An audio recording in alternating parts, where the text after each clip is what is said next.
ಆತ್ಮೀಯ H16 news ಅರ್ಥಾತ್ ಹೇ ಸೀತಾರಾಮಗೆ ಸ್ವಾಗತ. ನಾನು ನಿಮ್ಮ MI ಅಥವಾ ಮಲ್ಲಪ್ಪ ಜೋತಾವರ್. ಆದ್ಮೇಲೆ ಈಗ ತಾವು ದಿನ ಸುದ್ದಿಗಳನ್ನ ಅದರ ಜೊತೆಗೆ ವಿಶೇಷತೆಗಳನ್ನ ನೋಡ್ತಾ ಹೋಗಿ ವಿಶೇಷ ಈ ಮೊದಲನೇ ಸುದ್ದಿಯನ್ನು ನೋಡಿ.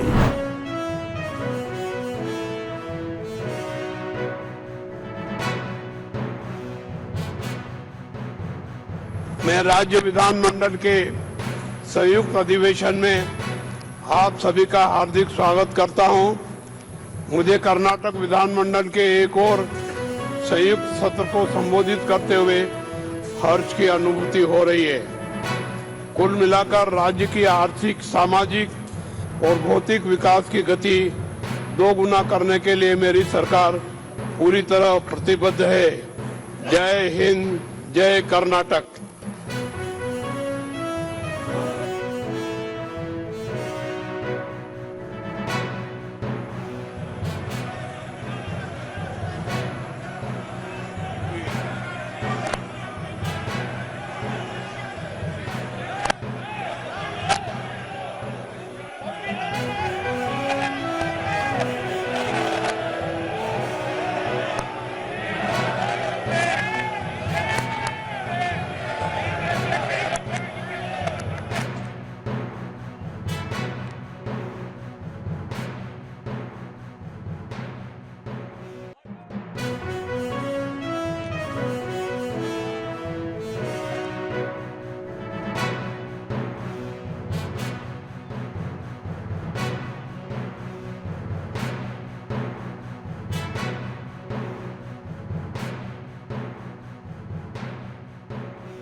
ಅಂತ ಅಡ್ಡಿಯನ್ನು ಅಥವಾ ವಿಘ್ನವನ್ನು ಸದನದ ಆದೇಶದ ತೀವ್ರ ಉಲ್ಲಂಘನೆ ಎಂದು ಪರಿಗಣಿಸಿ ವಿಧಾನಸಭೆಯ ಮುಂದಿನ ಉಪವೇಶನದಲ್ಲಿ ಸಭಾಧ್ಯಕ್ಷರು ಆ ಬಗ್ಗೆ ವ್ಯವಹರಿಸತಕ್ಕದ್ದು ಅಂತ ಕ್ಲಿಯರ್ ಆಗಿದೆ.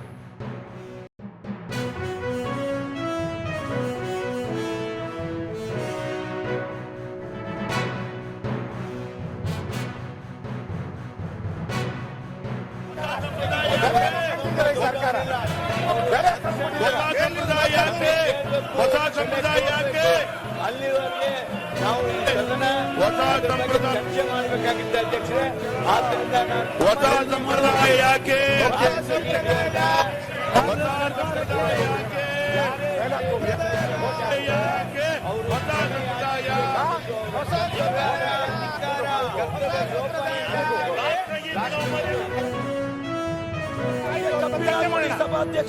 ವಿಧಾನಸೌಧದ ಒಳಗೆ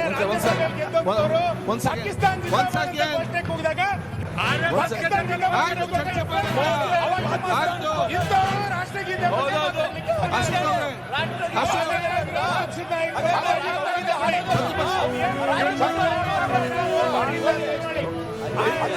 ನಿಯಮ 27 ಉಲ್ಲೇಖ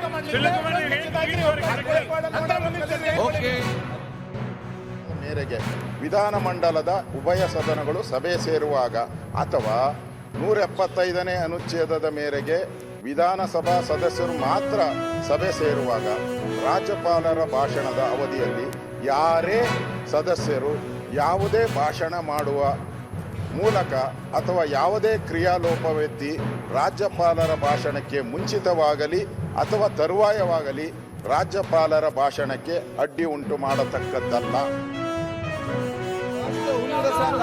ಸೇರಿದಂತೆ ರಾಷ್ಟ್ರೀಯ ಹಾಗೂ ಅಂತಾರಾಷ್ಟ್ರೀಯ ಮಟ್ಟದ ಉನ್ನತ ಸಮಿತಿಗಳಿಗೆ ಕಾರ್ಯನಿರ್ವಹಿಸಿದರು. ಲೇಖಕ ಹಾಗೂ ಅಂಕಣಕಾರರಾಗಿ ಗುರುತಿಸುವ ಶ್ರೀಯುತರು ಇಂಗ್ಲಿಷ್ ಮತ್ತು ಮರಾಠಿ ಪತ್ರಿಕೆಗಳಲ್ಲಿ ಅಂಕಣಗಳನ್ನು ಬರೆಯುವುದರ ಮೂಲಕ ಜೊತೆಗೆ 250 ಹೆಚ್ಚು ವೈಜ್ಞಾನಿಕ ಸಂಶೋಧನಾ ಪ್ರಬಂಧಗಳನ್ನು ಪ್ರಕಟಿಸುತ್ತಾರೆ. ಪಶ್ಚಿಮ ಘಟ್ಟಗಳ ಸಂರಕ್ಷಣೆ ಕುರಿತಂತೆ ನಡೆಸಿದ ಪ್ರಯತ್ನಗಳಿಗಾಗಿ ಪರಿಸರ ಸಂಬಂಧಿಸಿದ ವಿಶ್ವಸಂಸ್ಥೆಯ ಅತ್ಯುನ್ನತ ಪ್ರಶಸ್ತಿಯಾದ ಚಾಂಪಿಯನ್ ಆಫ್ ದಿ ಅರ್ತ್ ಗೌರವಕ್ಕೆ ಭಾಜನರಾಗಿದ್ದು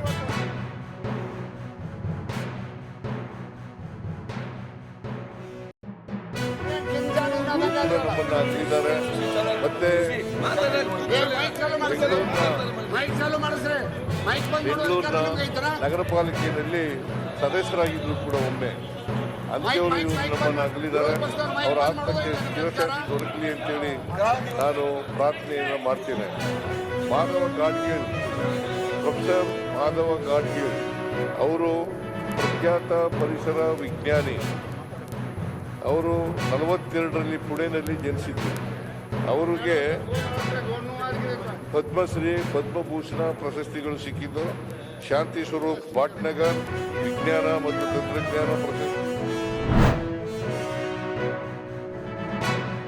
As far as the depending on single source, that is really appreciable. But what India is doing on that is, we are already into the manufacturing of modules, we are into the manufacturing of cells, and also ingot manufacturing has started. Wafer manufacturing will start very shortly, and whatever needed for that, including battery storage and whatever the critical minerals needed for all these things, India has started working very, very seriously, and investment has also begun in that.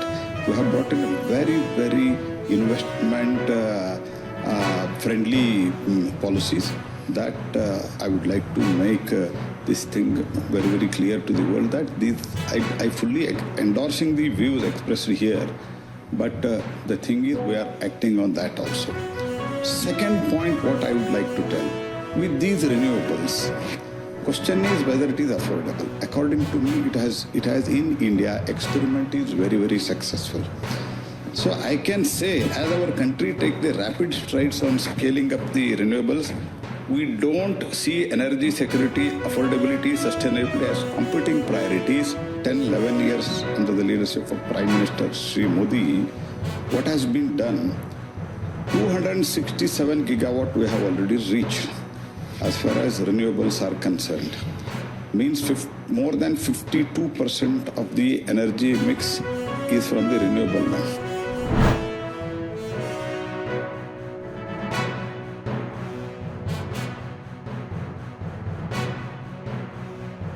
मैं राज्य विधानमंडल के संयुक्त अधिवेशन में आप सभी का हार्दिक स्वागत करता हूं।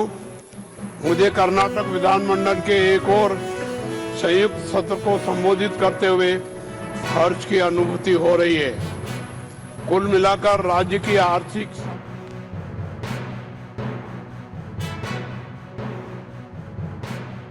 ರಾಷ್ಟ್ರೀಯ ಹುಲಿ ರಸಾಯನ ಪ್ರಾಧಿಕಾರ ಸೇರಿದಂತೆ ರಾಷ್ಟ್ರೀಯ ಹಾಗೂ ಅಂತಾರಾಷ್ಟ್ರೀಯ ಮಟ್ಟದ ಉನ್ನತ ಸಮಿತಿಗಳಿಗೆ ಕಾರ್ಯನಿರ್ವಹಿಸಿದ್ದಾರೆ.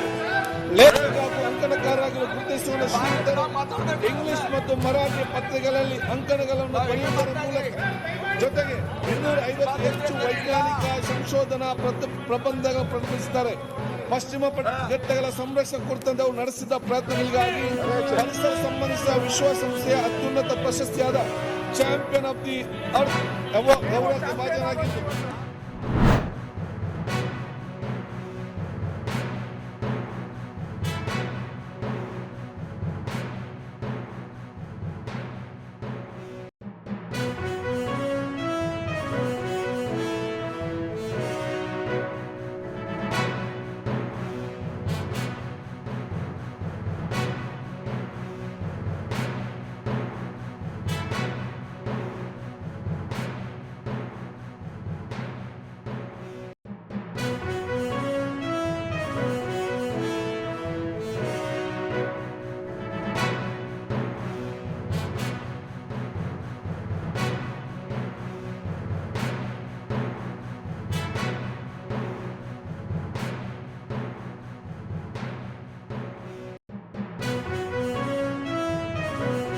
ತಾವೆಲ್ಲ ಇಲ್ಲಿವರೆಗೆ ಸುದ್ದಿಗಳನ್ನು ನೋಡಿದಿರಿ, ಜೊತೆಗೆ ವಿಶೇಷ ಘಟನೆಗಳನ್ನು ಸಹ ನೋಡಿದಿರಿ.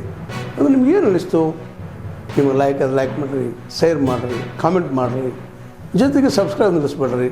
H16 ನ್ಯೂಸ್ ಅರ್ಥಾತ್ ಸೀತಾರಾಮ್ ಸತ್ಯದ ಕೈಗನ್ನಡಿ ವಂದನೆಗಳು.